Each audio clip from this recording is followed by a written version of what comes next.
చేస్తా ఉన్నా. ఏది ఏమైనా ఈరోజు జగన్మోహన్ రెడ్డి వచ్చాడు. జగన్మోహన్ రెడ్డి వచ్చిన తర్వాత వ్యవస్థలన్నీ కూడా నాశనం అయిపోయినాయి.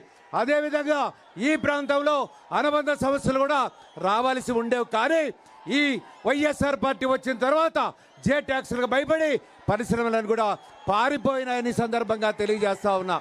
సార్, మా ప్రాంతంలో ఆ రోజుల్లో మన తెలుగుదేశం ప్రభుత్వ హయాంలో పెనుగొండ నియోజకవర్గానికి తాగునీటి కోసం 320 కోట్ల రూపాయలు ఆ రోజు వెచ్చించి తెలుగుదేశం ప్రభుత్వ హయాంలో పెనుగొండ నియోజకవర్గానికి తాగునీటి కోసం 320 కోట్ల రూపాయలు ఆ రోజు వెచ్చించి గ్రావిటీ మీద అన్ని గ్రామాలకు కూడా నీళ్ళు ఇవ్వాలని నిర్ణయించి దానికి కూడా ఒక ఫౌండేషన్ వేసాం సార్. అదేవిధంగా మనకి గోరంట్ల ముఖ్యంగా అక్కడ సాగునీరు అవసరం ఉంది సార్. అక్కడ కూడా డిపిఆర్ తయారైంది.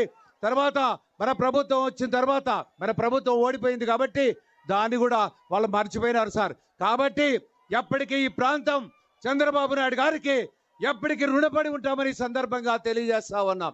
ఏదైనా జరిగిందంటే అది తెలుగుదేశం ప్రభుత్వ హయాంలో తప్ప ఇంకొకటి కాదని సందర్భంగా తెలియజేస్తూ, ఏది ఏమైనా ఇది ఒక యుద్ధం, రేపు సంసిద్ధం కావాల్సినటువంటి అవసరం ఉంది ఎన్నికలకు అని సందర్భంగా తెలియజేస్తా.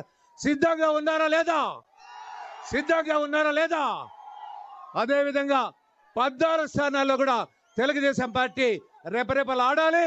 2 లోక్సభ కూడా స్థానాలు కూడా గెలిపిస్తారని ఈ సందర్భంగా మీ అందరికీ కూడా పేరు పేరున ధన్యవాదాలు తెలియజేస్తూ సెలవు తీసుకున్నా. Thank you. ఇప్పుడు మన మిత్రపక్షం Janasena party general secretary చిలకం Madhusudan Reddy గారు మాట్లాడతారు.